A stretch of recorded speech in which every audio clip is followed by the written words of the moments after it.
Olá, hoje é dia 3 de junho de 2016 e você está ouvindo a 93ª edição do Ainda Sem Nome, o seu podcast predileto sobre comunicação digital.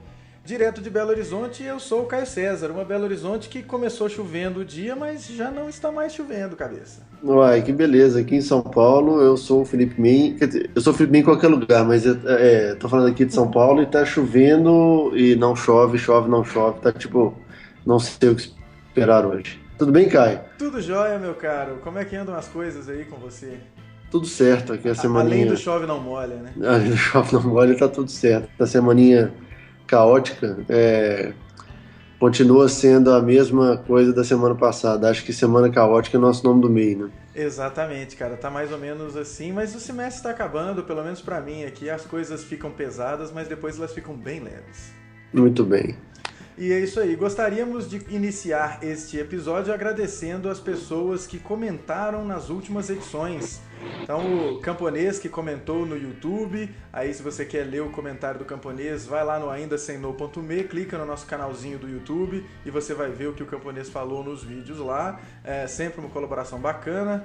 O Lucas Valadares também, na edição de número 92, a edição da semana passada, que parece que foi até mais tempo, né, cabeça? Mas é porque foi mesmo, né?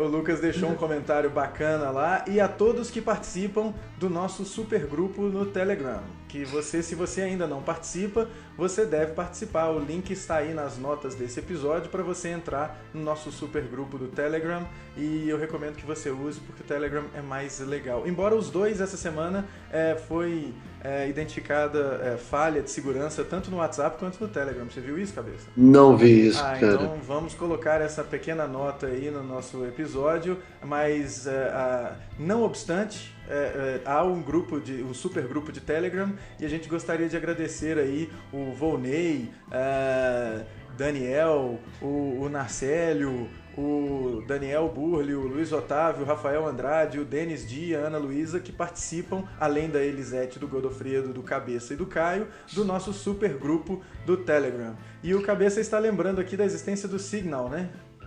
O Signal, na verdade, vamos deixar a apresentação do Signal para daqui a alguns minutos, que certamente alguém super qualificado para falar do Signal fará isso. Exatamente. E aí é isso, né, galera? Assinem o nosso podcast, façam os seus reviews e compartilhem.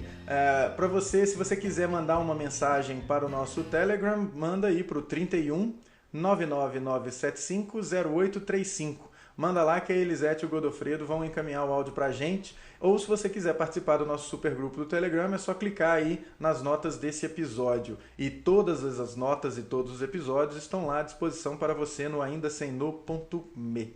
Além disso, tem o nosso. Você pode assinar o podcast tanto no iTunes quanto no Stitcher.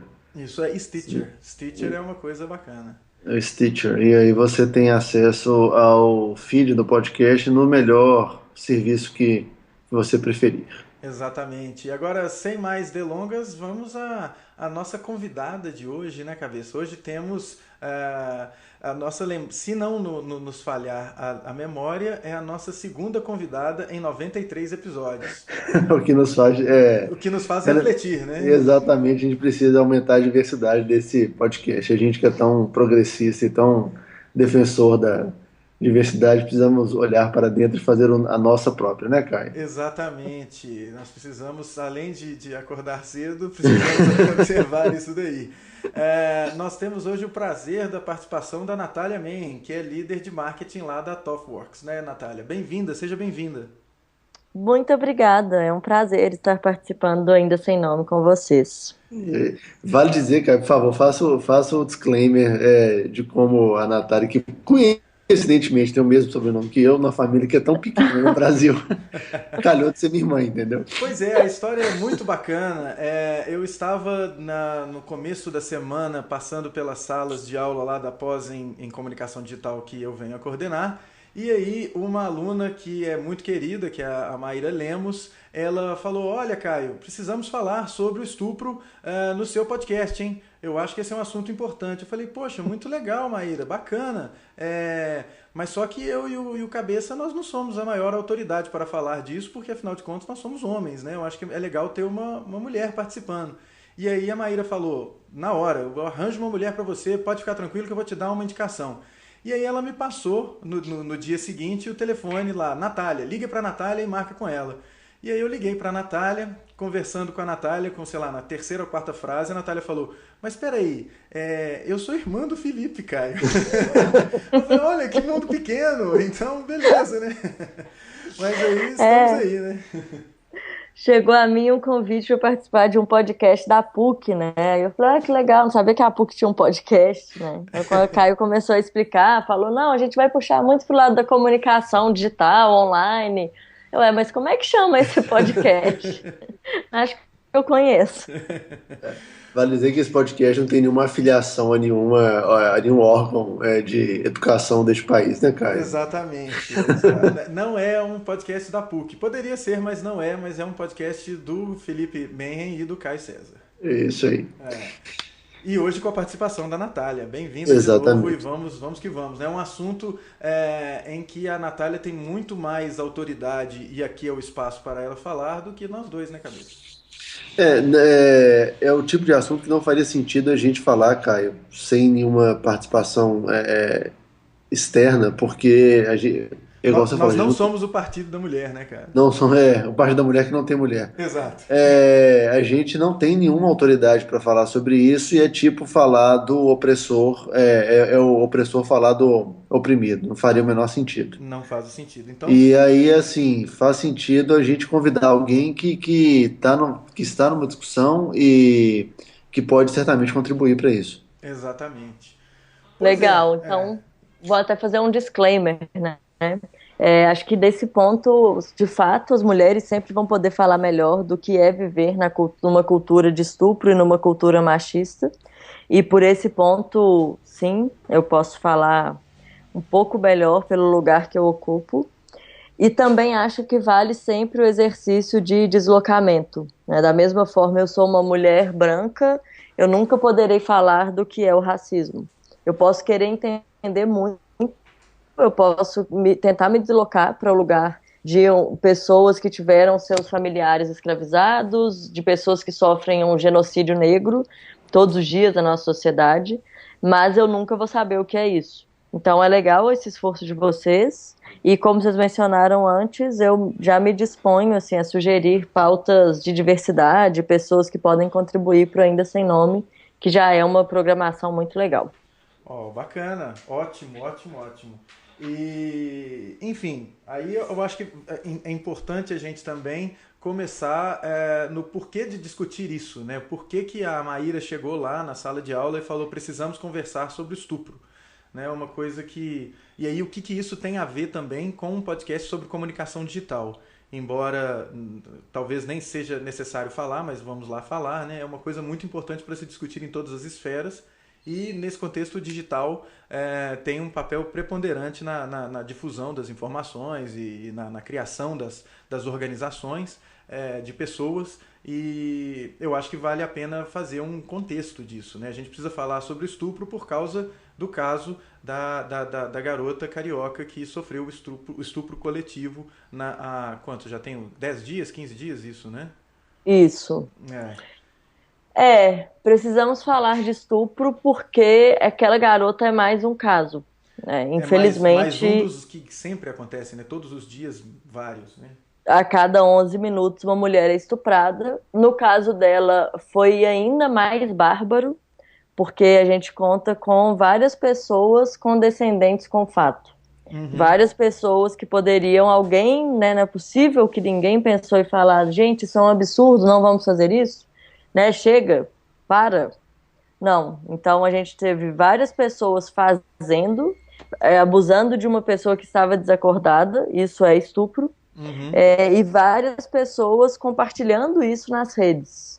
E isso também é crime hoje. Isso já é tipificado como crime. Sim, e aí Compartilhar esse conteúdo de menor. tem uma questão que é muito importante, que é o papel das plataformas digitais nesse caso, né? Assim, tanto para tornar o caso conhecido, quanto, e aí tanto para o lado da conscientização e da importância da gente refletir sobre esse crime e tentar localizar, aí o papel da rede na tentativa de localizar os responsáveis por isso, né? E também pelo outro lado na galera que vai divulgando as imagens, aí teve vídeo divulgado do ocorrido, porque os caras, não satisfeitos em fazer o que fizeram, ainda tripudiaram em cima, né? Fizeram vídeo, fizeram fotos, e fizeram chacota com a garota, o que não é nada bacana, e espalharam isso, né? Então a rede tem esse papel, né? Isso. É interessante primeiro falar, assim, interessante quando a gente não sabe que palavra usar, né? Quando a gente fala de uma situação bizarra, a gente fala, é engraçado que, né? É um Que são engraçado do caras... peculiar, né? Assim, é de se ressaltar que, né? Isso, porque às vezes a gente tende a falar assim, mas esses não são caras normais, né? Assim, são estupradores, são animais, são... Não, eles são homens normais, assim, na situação de vida deles, que naquele momento ali foram colocados nessa situação. Então, todo mundo pode estar sujeito a isso. Não falando que todo homem é um estuprador, não é esse ponto, mas todo mundo ao longo da vida pode ser colocado em situações de opressão, e quando isso é um movimento coletivo, né, a gente sabe como o movimento de massa ganha força. Então esse é um ponto, só porque você falou aí dos homens, eu achei importante colocar. O outro ponto, eu acho que você pode fazer uma disciplina inteira, né, no curso de comunicação digital sobre isso, porque esse caso ele é um meta-caso, né? Ele foi acontecendo nas redes sociais, então a gente ficou sabendo dele porque houve esse compartilhamento de vídeos. A grande reação das mulheres veio nas redes sociais e assim a grande mídia começou a pautar o caso. Então isso é muito interessante. Pois é, e aí é uma coisa assim de que você falou aí são 30 animais e não sei o quê. Se acontecem estupros a cada 11 minutos só no Brasil, não é possível que isso seja uma coisa de uma minoria, né? Uma coisa, assim, claro, proporcionalmente sim, mas é uma coisa muito frequente na nossa sociedade e... acho que tem a ver com a pauta da cultura do estupro, né? Essa coisa da gente ter que discutir isso daí e a importância dessas plataformas nessa conscientização. Eu acho que isso aí é um negócio que deve ser ressaltado, né? Eu acho que é muito importante se falar sobre isso no contexto do digital, porque em outras esferas da sociedade fica mais complicado você pautar esse assunto, porque não é do interesse de quem pauta. E aqui não existe um interesse dominante, e por isso várias pautas surgem. E essas pautas relacionadas à diversidade, elas têm uma importância muito grande nesse contexto, né, Natália? Perfeitamente. Porque se a gente não tivesse, né, se a gente tivesse uma mídia interessada uma grande mídia interessada em falar sobre isso, talvez a gente não tivesse o ponto que a gente está. Tanto de cultura de dominação, como de cultura machista e de estupro. Porque isso é propagado o tempo inteiro. E é exatamente por não estarem, né, isso não é uma questão, isso já está tão naturalizado que não é uma questão. É uma questão na hora que vira uma matéria de um jornal específico. Mas aí na propaganda vem um comercial de cerveja com uma mulher, vai verão, vem verão. Que realmente aquilo é uma ótima forma de vender cerveja sem objetificar o corpo de uma mulher. E quando a gente está constantemente objetificando o corpo de uma mulher, falando que tudo bem, né? Os homens podem ficar enlouquecidos porque apareceu uma mulher muito gostosa, muito bonita. Isso está sendo dito o tempo inteiro. Toda novela tem uma mulher que é o perfil, aquela ali é a gostosona, que é usado um termo, né, que eu acho horroroso, mas é como se fosse a mulher fácil, que está ali. Por que não pode ser colocado, já que a gente está falando de grandes mídias, não pode ser contada uma outra história da mulher? A mulher pode ser gostosona o que for, agora, então vamos discutir outra coisa. Por que a mulher não pode andar sem camisa igual o homem pode, já que ela é tão gostosa? E sem ser assediada, isso é um direito dela. Ela é tão gostosa que ela pode querer transar com quem ela quiser. E isso nunca deveria ser um problema. Porque eu estou trazendo um argumento que foi usado contra a menina. né? Ah, mas ela, ouvimos coisas horrorosas também nas redes sociais. Ah, mas ela gostava de orgia. Isso não tem nada, ela pode gostar do que ela quiser na vida sexual dela. Não tô Uhum. validando isso, tá? Porque eu não sei se ela gostava de orgia. Eu acho uma loucura, assim, as constatações que a gente faz nas redes sociais. A gente vê uma notícia, logo ela é verdade e eu sei sobre a vida da menina, Pois é, né? e isso é uma coisa que é muito sintomática dessa cultura do estupro, né? Que eu vejo, talvez por causa dos círculos, né? Que é às vezes não são os mais diversos, de gente contestando, falando, poxa, não existe essa cultura do estupro, para com isso é uma invenção agora, a gente não, o Brasil é um país tolerante, não sei o que, tem isso.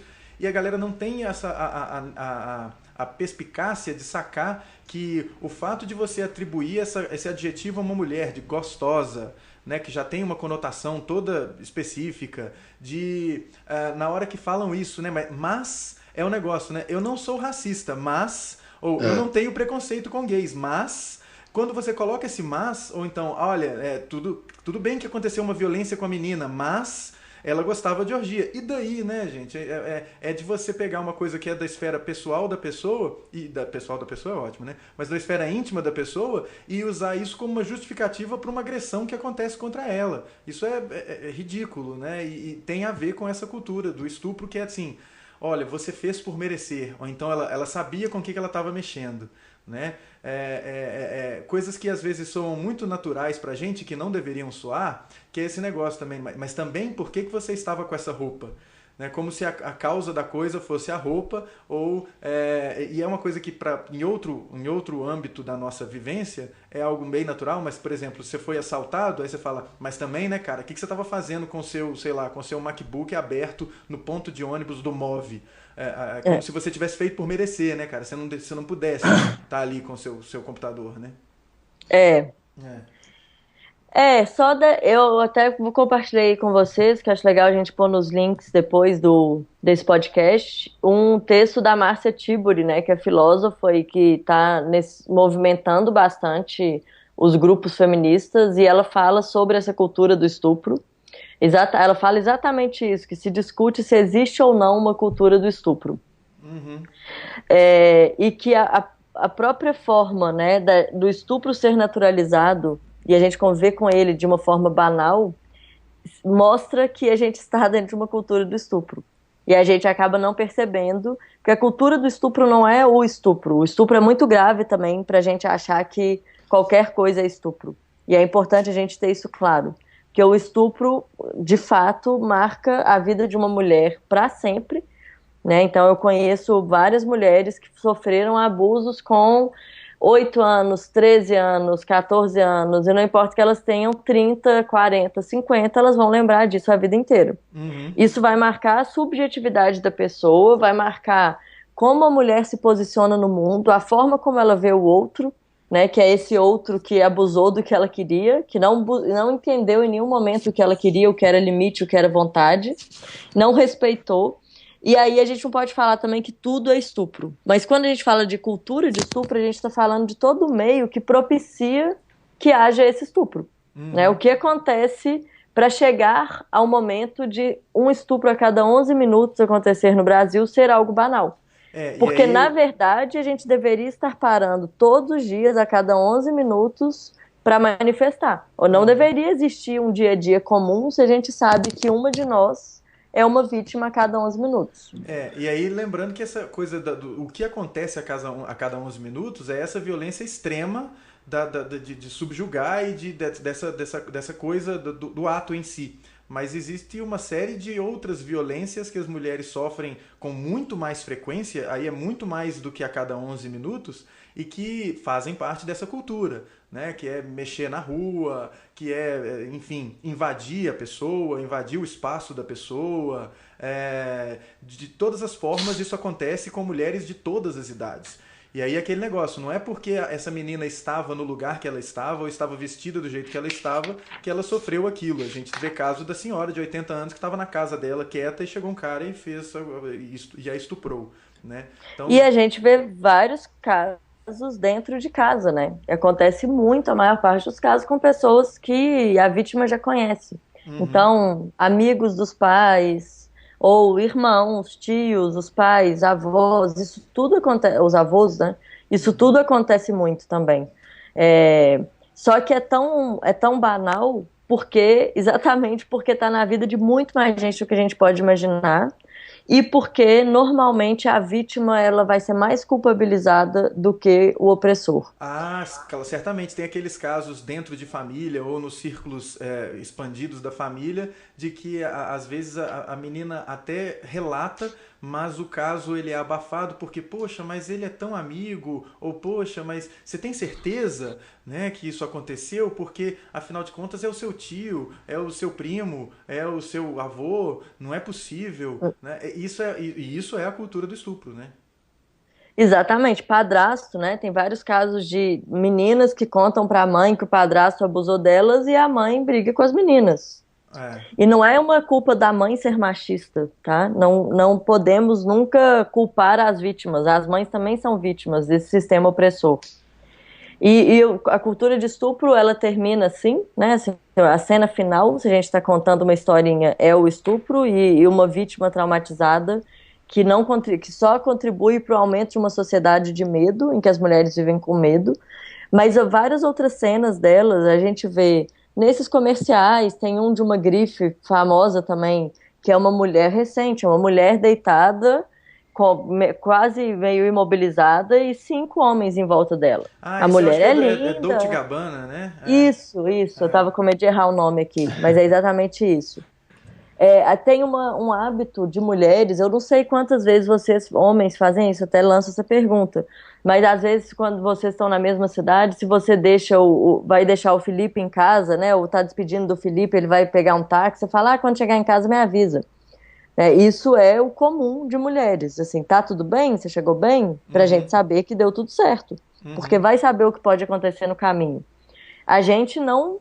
É muito perigoso a gente andar na rua sozinho. E essa, inclusive, é uma pergunta: mas estava sozinho? Aquelas 2 jovens que foram assassinadas, elas eram, acho que argentinas, estavam no Equador. Uhum. A questão foi exatamente essa: ao invés de ser levantado mais um absurdo cometido contra mulheres, foi levantado: mas eram 2 mulheres viajando sozinhas. Ora, se eram duas, elas não estavam viajando sozinhas. É. Faltava o quê? Um homem para acompanhá-las? É um negócio de como que. Por isso que eu acho assim, aí a minha visão como homem totalmente alheio e leigo, não alheio, né, mas leigo nesse assunto, que é o seguinte. A necessidade de você ter, ao mesmo tempo que é chato ter que ter, mas é importante ter por causa disso.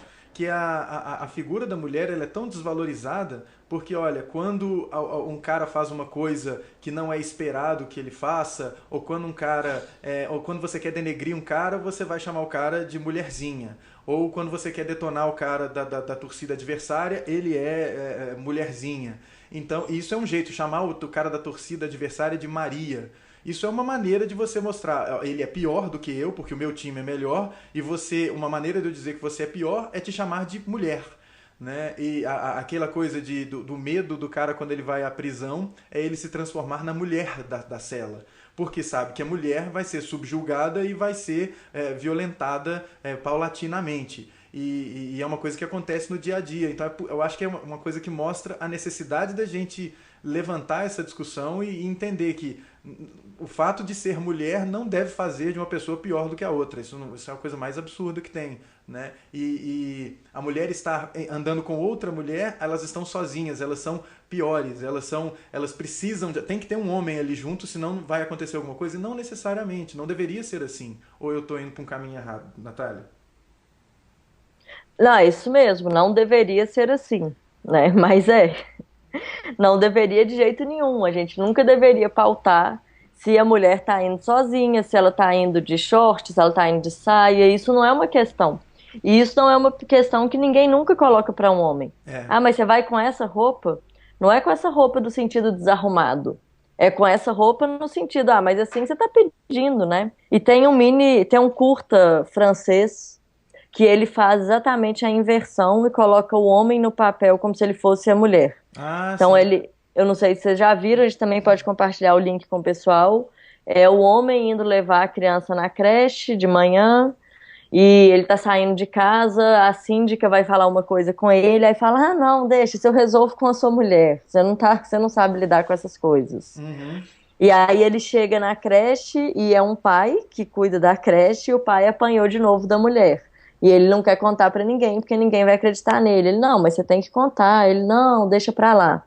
E aí o homem deixou o filho na creche, sai andando de bicicleta com uma camisa e vai desabotoando o botãozinho lá de cima da camisa, porque tá muito calor, e um tanto de mulher tá andando de bicicleta sem camisa. Muito interessante, assim, que a gente não pensa nessas coisas pequenas, né, que representam tanto. Uhum. E aí, no fim, ele tá andando assim, ele abre mais um botão e algumas mulheres o atacam e estupram na rua. E quando ele chega na delegacia, a delegada questiona, fala, tá falando sério que isso aconteceu? Mas também, né, olha a roupa que você tá. Esse negócio do mais também é uma das coisas que mostra que você está culpando a vítima por aquilo que ela sofreu, né? Normalmente o que vem depois desse mas, né, eu não sou machista, mas, ou mas também, a gente sabe que não vai ser coisa muito boa. Melhor Cá nunca entre falar. nós.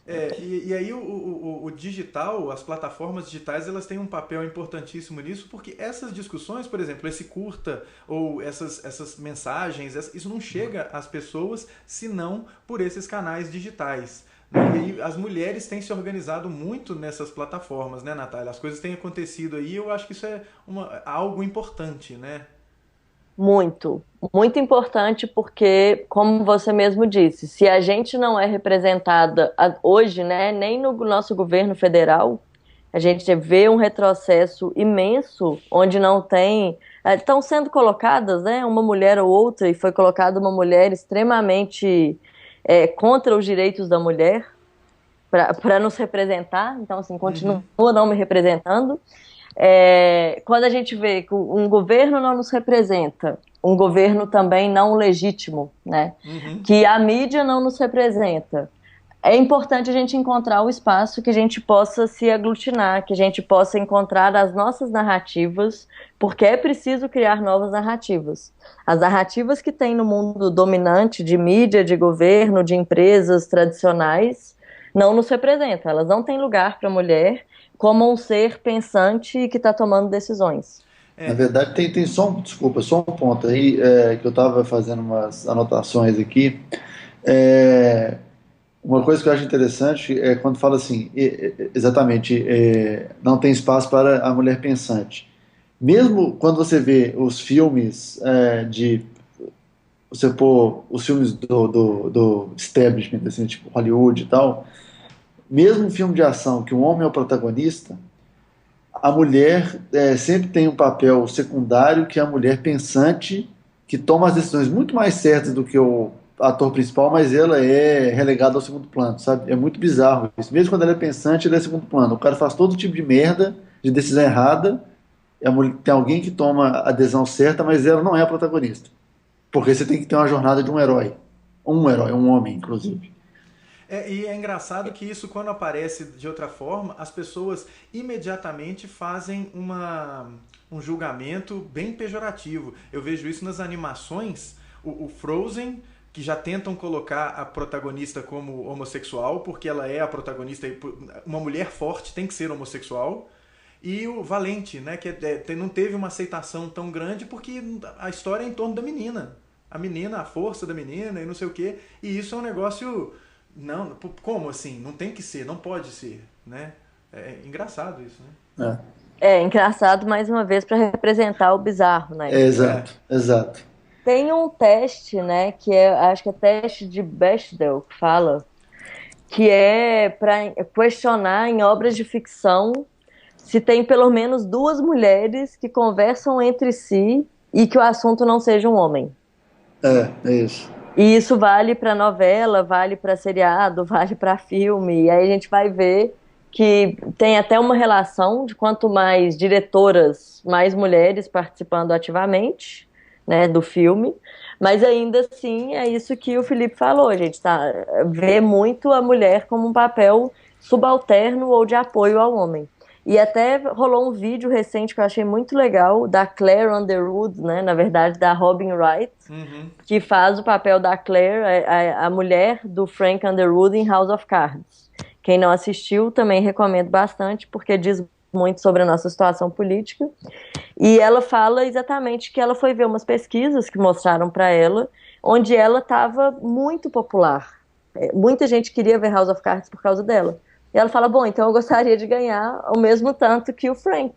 Uhum. Porque ela começou com esse papel subalterno, né? Isso, e aí e é engraçado aí, se você a essa altura do campeonato não assistiu a quarta temporada do House of Cards, dá uma pulada nos 30 segundos a seguir aqui. Mas é que o final dessa última temporada mostra justamente ela chegando nesse pé de igualdade, ela falando, agora somos nós dois, bicho, agora é a gente.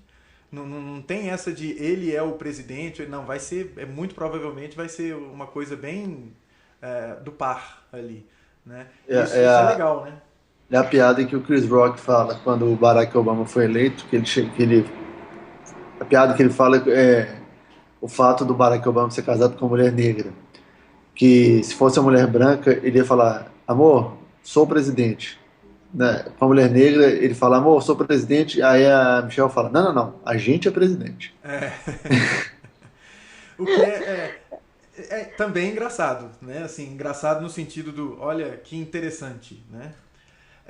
Mas aí, Natália, tem uma coisa que é muito importante, que é o papel dessas plataformas digitais para deixar clara a mensagem, que, claro, não é muito fácil da gente ver em outras instâncias de mídia, da necessidade de você falar, olha, isso é um assunto importante. E trabalhar o feminismo não quer dizer trabalhar o anti-homem. Né? Ou tem isso, né? Tem além da mulher ter que se fazer presente, né? Ou ter que usar desses mecanismos para se fazer presente e mostrar a sua importância e o seu papel de igualdade nas relações, é uma coisa que assim é chato ter que ela explicar que feminismo não é necessariamente ou não é sobre ser contra homens, né? É uma coisa importante isso, né?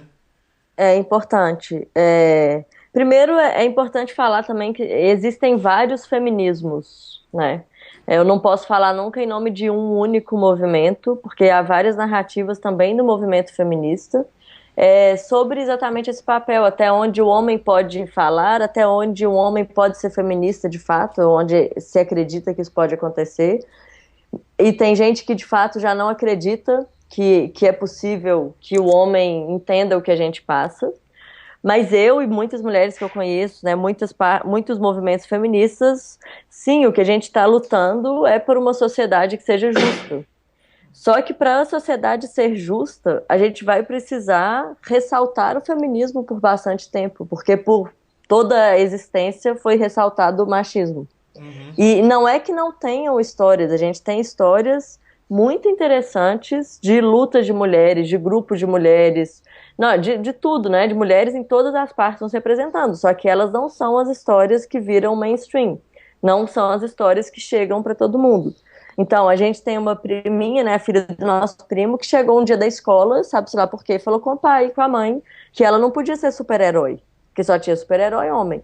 Uhum. E a gente até sabe que tem uma ou outra mulher, né, mas com certeza ela passou por isso na escola e foi uma desconstrução dos pais de não, pode sim, pode ser o que você quiser, você não tem que ser super-herói, você pode ser o que você quiser.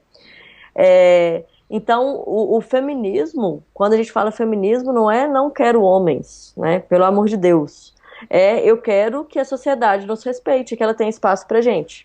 Para isso, eu não preciso falar de homens, eles já estão em todas as partes, o direito dos homens ele já é garantido. Eu acho que é exatamente isso, é um negócio de o feminismo não é anti-homem e não é para negar o homem. A necessidade do feminismo é justamente porque como só se fala do homem e da realidade do homem, é importante que se coloque isso agora para que no futuro a realidade seja da pessoa e não do que ela é da pessoa.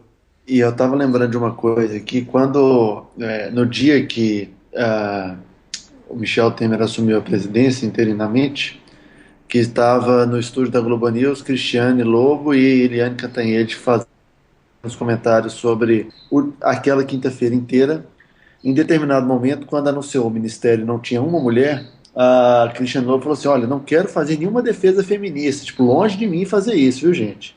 Mas podia ter mais uma mulher, podia ter mais mulheres no ministério. E aí eu acho que foi alguém falou assim, olha, não, mas tem uma pessoa que é secretária executiva. Tipo assim, pensaram uma mulher, falaram assim, agora tem uma mulher, tá tudo certo. É igual a gente aqui, Caio, se eximindo assim, olha, agora em 93 edições tem 2 mulheres. Então já tá representado. Tamo limpo, hein, cara, só. Exatamente. Então eu chamo a atenção para isso que o Felipe falou, no ponto de que as mulheres ainda têm que justificar serem feministas. Quando são? Né? Aos poucos a gente vai se fortalecendo e entendendo que não tem que se justificar. Isso é a nossa estratégia de sobrevivência. A gente precisa disso e não é só para nós, é para criar a sociedade que a gente acredita. Eu não estou fazendo isso tudo e o grupo todo, né, que eu participo, não é isso tudo porque para a gente sair hoje à noite ter mais segurança. Até porque a gente sabe que a mudança não vem assim num passe de mágicas. Mas é porque a gente acredita em uma sociedade mais justa. Ela é necessária. E a gente vai ter que contar outras histórias para isso. E essas histórias, elas não podem mais ser as mesmas histórias contadas com o homem protagonista. E ainda é muito difícil. É uma palavra estigmatizada já. É feminista, nossa, é feminazi, né? Tem nomes horríveis para falar de feminista. E eu reforço, apesar de saber que o nome pode afastar, a gente prefere ensinar sobre o nome, porque isso é importante, porque tem muitas mulheres antes de nós que lutaram por isso. A gente não pode falar, então agora vamos dar uma nova roupagem para o movimento, só para as pessoas não ficarem tão com o pé atrás. Gente, mas o movimento é muito importante. Todas as pessoas que já lutaram por nós e pelos nossos direitos, elas merecem ser honradas nesse movimento. E outra, a gente não está cometendo nenhum crime, a gente não quer a morte de nenhum homem, a gente não quer o abuso de nenhum homem. Então não tem por que a gente ter medo de falar sou feminista. É uma coisa que ela é muito mais importante do que o seu conforto quando você fala da coisa. Né? Assim, é muito mais importante existir essa coisa com esse nome, esse movimento com esse nome, ele ter esse nome, do que o seu conforto de não ser repreendido quando você fala da coisa. É algo que é maior do que a gente. Né? Agora, não tem outro negócio, por exemplo, quando a gente faz essa comparação, eu vou falar isso com base num post que eu vi no Facebook de uma pessoa que está na minha lista de amizades, que assim, você pode fazer tudo desde que você não atinja o status quo, sabe? Então, quando a pessoa escreve assim que a cultura do estupro ela é exclusivamente quase que exclusivamente atribuído ao machismo, isso é desonesto intelectualmente. Para não defender, tipo assim, você pode falar tudo, mas só que, pelo amor de Deus, não tente falar do papel do homem na sociedade, não tente questionar esse papel, entendeu? Porque aí você vai, essa pessoa, para defender o machismo, ela coloca várias batalhas que a gente tem feito e tem brigado para desqualificá-las. Então, ideologia de gênero, cartilhas de educação sexual e etc. Ou anti-homofobia, né? Isso, só para não questionar o machismo, sabe? Exato, é muito questionar, para os poderes dominantes continuarem onde estão. Né? E aí, de fato, se a gente está falando de uma sociedade mais justa, significa que há um desequilíbrio de poderes. Estupro é uma questão de poder, quando a gente fala de estupro. Então, tem muita gente que defende a castração química de estupradores. Por que a gente é contra a castração química de estupradores? Primeiro que isso não resolve o problema. O estuprador, ele estupra de várias outras formas. Ele pode pegar um objeto e cometer o estupro. Ele não precisa ter uma ereção para cometer o estupro. E a violência é muito mais do que com o órgão sexual. Ela transcende, né? Exatamente. E aí a gente simplifica assim, não, então é um animal, eu vou resolver desse jeito. Sendo que é uma questão social. E quando a gente encontra bodes expiatórios na sociedade, para uma questão que ela é estrutural, é muito fácil a gente queimar essas pessoas. Então pronto, eu fiz a castração química daquele e daquele ali. E eu não estou tratando um meio que está gerando tantos estupros. Desculpa. Não pode falar. Não, eu só ia falar que, além disso, eu vi muitas pessoas defendendo o porte de arma para mulheres como forma de resolver o estupro. Ou o assédio de maneira geral. Aí a gente vai entrar mais ainda, né? A gente já vive, algumas parcelas da população vivem muito mais numa guerra civil. Sim. E eu não acredito que seja a melhor forma. Por que que quando é para defesa do direito do homem branco, a sociedade pode agir? E por que que na hora da mulher defender o seu direito, ela tem que se armar? Isso a gente está falando de um direito básico, né, de segurança. Agora, na hora que é o meu direito de segurança, não. Então você se arma, você faz um curso de defesa pessoal, você anda com spray de pimenta, porque o mundo vai continuar como está? Não é o caso de você ter que se armar, é o caso de você não precisar se armar, né? Você desarmar o outro, na verdade. E nesse sentido, Natália, tem um monte de plataformas e de ferramentas para serem utilizadas, né? Especialmente em se tratando do digital. As mulheres estão se organizando em grupos, aí tem grupo de Facebook, grupo de páginas de Facebook, grupo no WhatsApp e etc. E como é que funciona isso? Para as mulheres que estão escutando e para as mulheres que querem participar dessas coisas, como é que elas vão fazer? Isso vai chegar até elas? Se bobear já chegou e a gente que é homem, eu e o Cabeça não estamos sabendo. Como é que funciona esse negócio, essa comunicação orgânica aí no contexto do digital, assim, para essa causa específica? Então, os grupos que eu participo começaram a mobilização forte, né, nesse caso específico do estupro, em um grupo de WhatsApp, mas naturalmente as pessoas já estão mobilizadas em outras causas antes, mas vão se formando, né, novos grupos ali para, como se fossem grupos de trabalho mesmo, grupos por causa. Então, a gente tem um grupo de WhatsApp nacional e um grupo regional mineiro e alguns grupos de trabalho para produzir algum material específico. Então, nesse grupo, de fato, é uma questão muito de rede, assim. A gente vai adicionando pessoas que a gente sabe que estão alinhadas e que estão juntas nessa causa, né?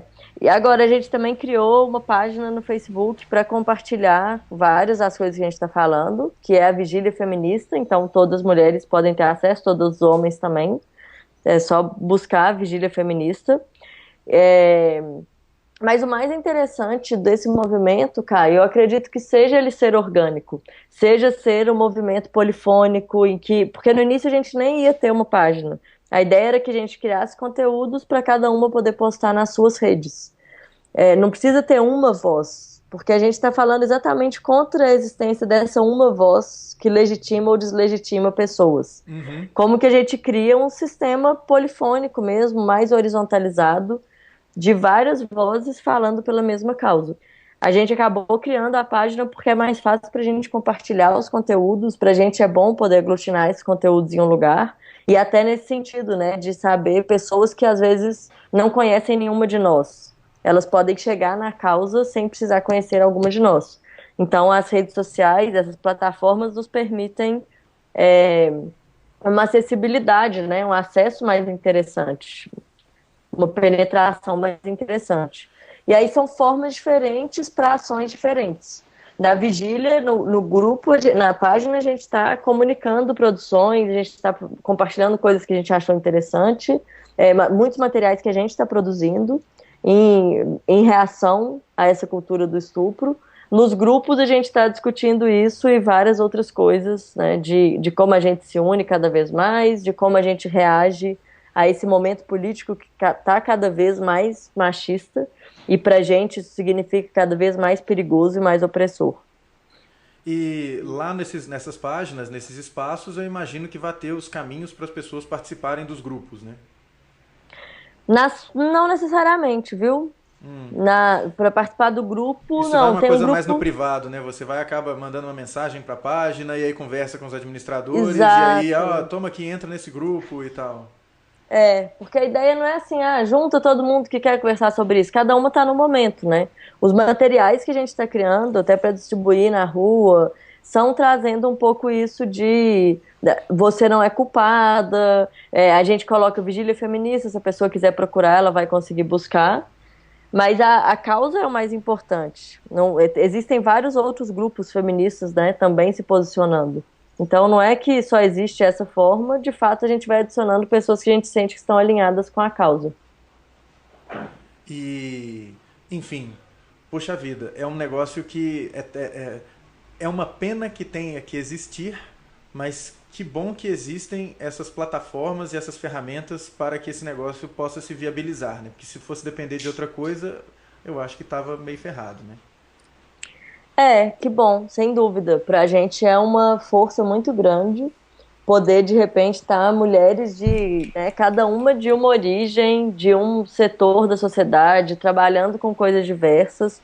De fato, é polifônico nesse sentido, esse encontro de mulheres que são muito diferentes e, ao mesmo tempo, mulheres que estão muito juntas em uma causa e que têm clareza de que essa causa é importante. Ter um lugar onde a gente possa se reunir, compartilhar, construir junto, isso é muito rico. E pra gente é mesmo, né, pra mim é uma lufada de esperança, assim. E por mais distintas que sejam as mulheres que participem disso, eu tenho certeza que elas compartilham essas histórias de diferentes níveis de abusos sofridos ao longo da vida, né? Isso, né? Porque isso toda mulher compartilha, não existe uma, talvez aqui acha que não tem, ela só não prestou atenção ainda nas várias formas de abuso, porque elas estão naturalizadas.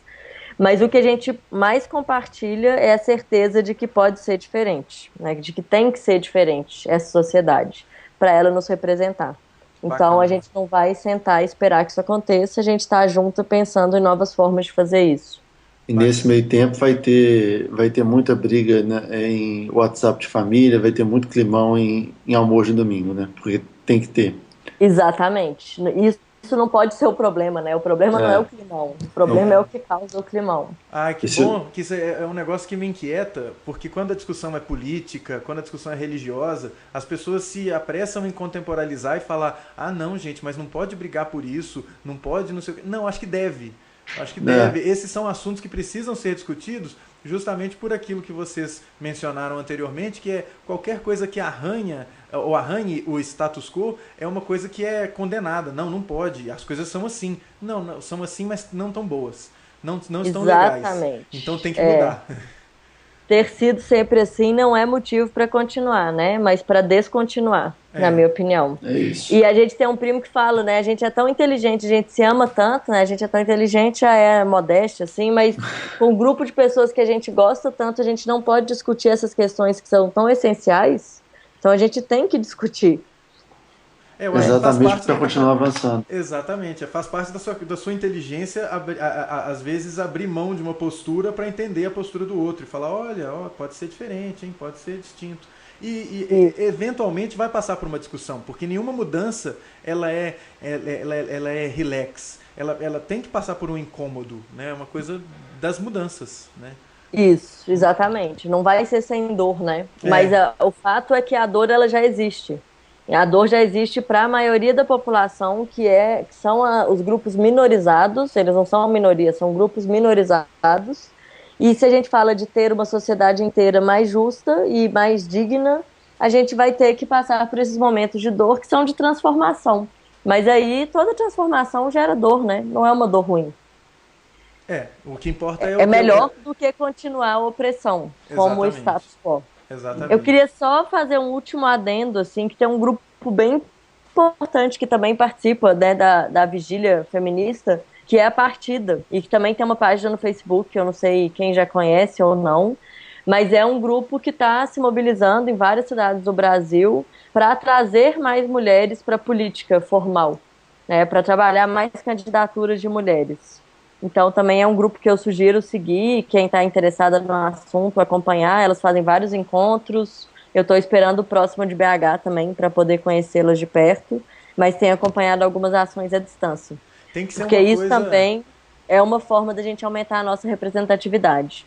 Tem que ser uma coisa que a gente não perceba, né? Eu acho que tem que ser uma coisa tão grande e forte que a gente, quando vê a lista de candidatos, não perceba que, temos 3 mulheres. Não, é um número que tem que refletir a distribuição da sociedade, que nós temos, eu acho que é 53% ou 54% de mulheres no país, tem que ter 53% ou 54%, ou às vezes até mais, de mulheres candidatas e ocupando os cargos, né? Isso, e 53% de pessoas negras, por exemplo, né, que é outro lugar que a gente está muito distante. Então, todas essas todas essas diversidades têm que ser incluídas para a gente estar numa sociedade justa. A gente tem que falar sempre da mulher trans, que também é mulher e que muitas vezes é excluída dos direitos básicos, né? É ainda mais agredida do que a mulher cisgênero. Então, assim, são muitas nuances e por isso eu me disponho a sugerir várias outras pessoas para virem conversar sobre isso com vocês, porque são movimentos que também estão ganhando bastante força nessas plataformas digitais, né, de comunicação, e que são essenciais para a gente conseguir construir outra sociedade. Eu acho que serão muito bem-vindas e esperadas aqui. E é um assunto que tem que sair do Goulart de Andrade, né? Eu acho que esses assuntos eles não podem ser tratados de maneira marginal e de maneira, assim, como se fosse um zoológico. Essas coisas têm que ser tratadas com a naturalidade porque elas existem no mundo e elas precisam ser tratadas desse jeito, né? Elas precisam ser tratadas em pé de igualdade com todos os outros assuntos. Exatamente. O zoológico é ter uma mulher, né, como um exemplar em todos os ministérios do governo federal. Isso é um zoológico. E aí ser pensado assim, ó, olha lá, tem uma, ó. Tem uma lá. Mas as recomendações de convidados e convidadas serão amplamente aceitas, né, Caio? Exatamente. A gente pode aprofundar isso nos próximos, ainda sem nome, com certeza. Dispostos a mudar o horário da gravação para que seja mais confortável para a participação das convidadas. Perfeitamente. Exatamente. Muito bem, ótimo, adorei. A gente... O horário do proletário brasileiro pode ser estendido, né, Caio? Pode ser estendido. E você que está ouvindo essa edição, por favor, deixe o seu comentário onde quer que seja que você esteja ouvindo isso, no aindasemno.me, no YouTube ou em qualquer que seja o lugar, e participe do nosso supergrupo do Telegram. Dê as suas sugestões, as suas considerações e vamos conversando, né, Cabeça? É isso aí. Tem as redes sociais também e tem também o iTunes e o Stitcher para você não comentar, mas acompanhar as últimas atualizações do Ainda Sem Nome. É isso aí. Muito obrigado, viu, Natália? Muito bacana a sua participação. Obrigado pelo seu tempo dedicado ao Ainda Sem Nome. Espero que ajude a tornar a causa mais ampla e mais gente participando. Obrigado a vocês pelo convite. É uma honra estar aqui, principalmente podendo falar por esse grupo tão rico que é a Vigília Feminista, as koalas mineiras, né, elas vão entender. Então é uma honra e uma grande responsabilidade. E é muito legal vocês estarem sensibilizados para isso e abrindo esse espaço. Parabéns. Faremos o possível, né, cara? Nossos 2 centavos que a gente tanto pede, a gente está dando agora também. Isso, e vai ter que ser um pouco mais do que o possível e que dos 2 centavos, tá? Pra gente mudar, mas a gente vai conversando sobre isso. Vamos juntos, vamos Beleza, juntos. Isso aí. Beleza, valeu, hein? Obrigada, valeu, gente. Valeu, Tutu, obrigado. Um abraço, até a próxima. Até mais.